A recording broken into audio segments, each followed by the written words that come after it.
Now let's watch John Oliver pop the fuck off about this student protest. I mean, dude, it should come as no surprise to find out that the IDF does train the NYPD, and the NYPD does have a Tel Aviv office. When you hear them literally, identically, verbatim, do IDF-style propaganda. We have found a terror baby manual here in the crib of the terror child. This Hamas terror child has an annotated copy of Adolf Hitler's Mein Kampf. It's the same exact shit, dude. And Jealous was... Dude, what the fuck? That's crazy. Vangelis is a very interesting figure in the Democratic Party. I'm actually kind of surprised that he was that radical when he was young. I don't think he has that same fucking radical side. I mean, he's pretty decent, but he does have a lot of issues, in my opinion. He's getting further centrist as he gets older. Yeah. Guys, the full video is not on YouTube because in America, on American YouTube, John Oliver's like major segment is now pushed back to Thursday. It's a Thursday release. He does the show on Sunday nights, and for one reason or another, HBO has decided that the rest of the world can see it immediately after it's released. The full episode is available to everyone outside of America. This has nothing to do with his Gaza takes. It's not like censorship. It's just fucking idiots making decisions. I don't know why, for what reason. This also, this part won't even get released. It was his opener. Oh, then, yeah, they won't even put this on YouTube, most likely. I thought this was his, actual, like, long 20-minute segment. What's the 20-minute segment? HB ho. Dude, I can't. Cat time is being used in nefarious ways. Oh, it was on public libraries? Okay, so this is not the main story, so this won't even get uploaded to YouTube regardless. Unless they've uploaded the full episode, which I think is only available to the international audience, but not to the American. Reminder for those in the chat that Palestinians are some of the highest educated people on the planet per capita, in spite of everything else. I think they have a higher... they have a higher percentage, like they have a higher per capita percentage of those with higher education degrees than Israel across the board, partially because of a lot of the religious nutters inside of Israel that just, one, don't want women to be educated at all, and two, don't really value education beyond religious education. Yeah. Thanks. When I visited Jerusalem, every other taxi driver was Palestinian with an MA or a PhD. Is crazy. Yeah. For all American. Why is that? Survival. Here, yeah, this was incredible as well. Here's discussing a student's master's thesis from inside a tent in Rafah in the southern Gaza Strip amid the Israeli genocide war and an educational genocide that has resulted in the destruction of all universities and academic facilities across Gaza. These dudes won't stop. Yeah, they call it scholasticide. Israel's Gaza war has systematically and deliberately targeted the education sector with the intention of displacement and marginalization. The Palestinian existence is a textbook definition of resilience, okay? They survive. That's why. And sometimes their survival and resilience is used against them. Like, for example, when Zionists who...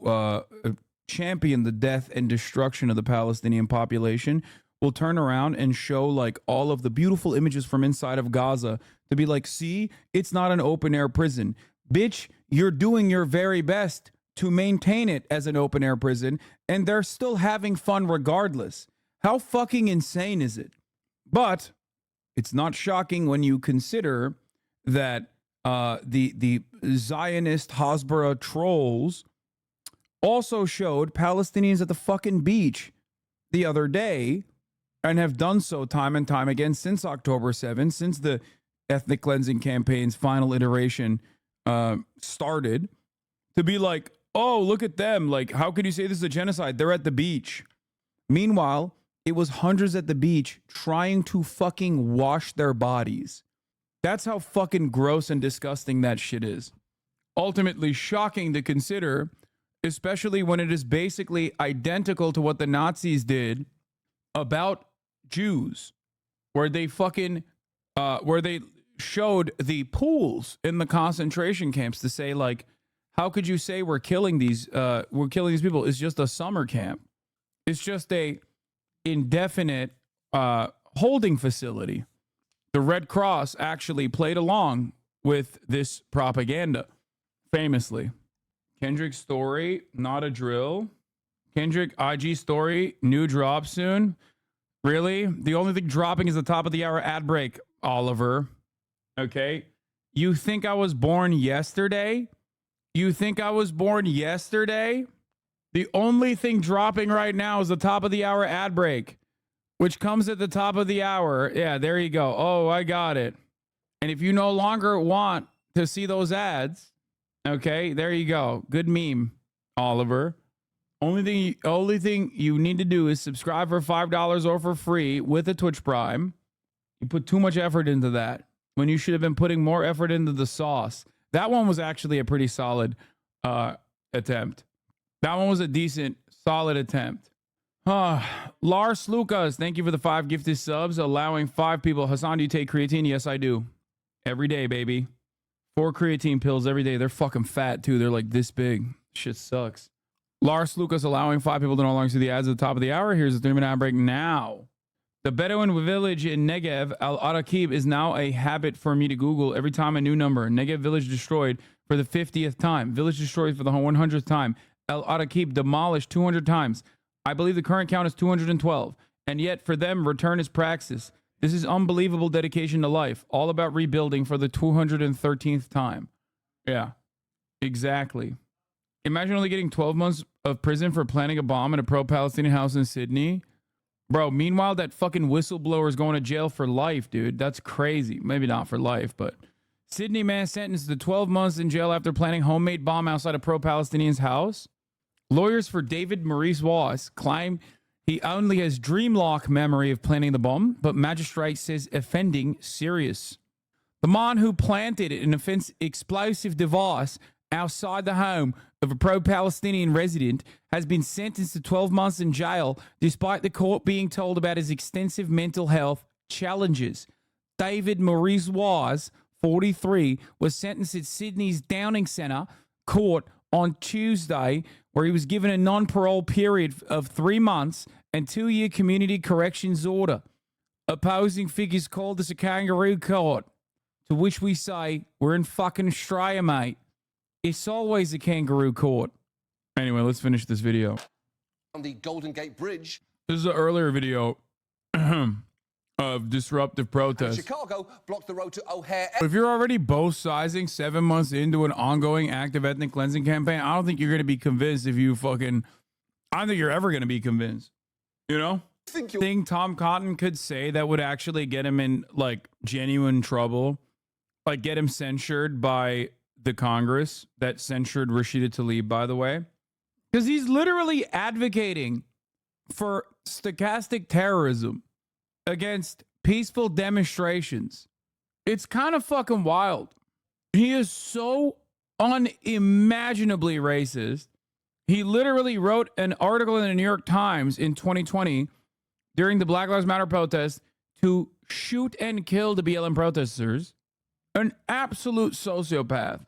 If he said the N-word or Free Palestine, no, not if he said the N-word. I guess maybe if he turned around and was like, new banger. I mean, this is not a new banger. This is an old banger. Every civilian casualty in Gaza is 100% the fault of Hamas. This is a classic take. Okay, it is the least important part of this, but you don't say overboard when you're talking about a bridge. You're thinking of... Brother, this is a man whose last name is Cotton. On peaceful protest, which is... Okay, I'm sorry, but a man whose last name is Cotton, who has written on the New York Times an op-ed demanding that, like, black protesters be fucking shot and killed. He definitely says the N-word, big dog. Okay? Like, you're out of your goddamn mind if you think he doesn't say the N-word. This week sank into a depressingly familiar cycle, with the president insisting on peaceful protest, which is so often just another way to prioritize compliance over righteous dissent and to protect property over human lives. This has to be about creating real change in a system that has been built to be non-responsive. Because history has repeatedly shown us the system does not respond until it is forced to.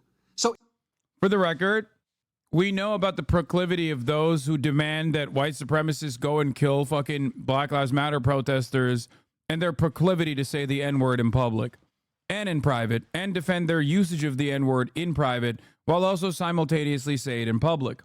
I am, of course, referencing the esteemed debate pedophile, Mr. Octoberelli, Mr. Divorcerelli, two-time divorce champion, and prolific user of the N-word. Regarding bad words like that, found a new bae, but she's not based. You got her number, bro.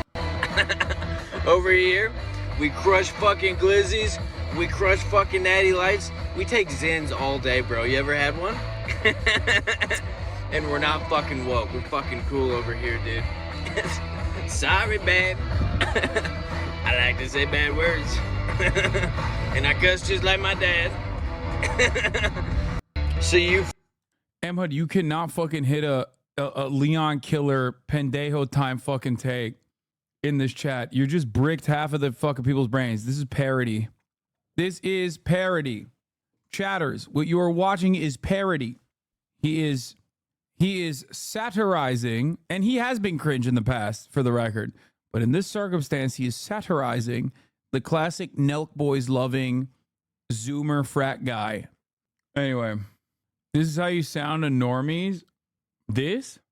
it's easy for RNC speakers to insist that the only appropriate action is peaceful and unobtrusive, but the fact is that's just not how it works.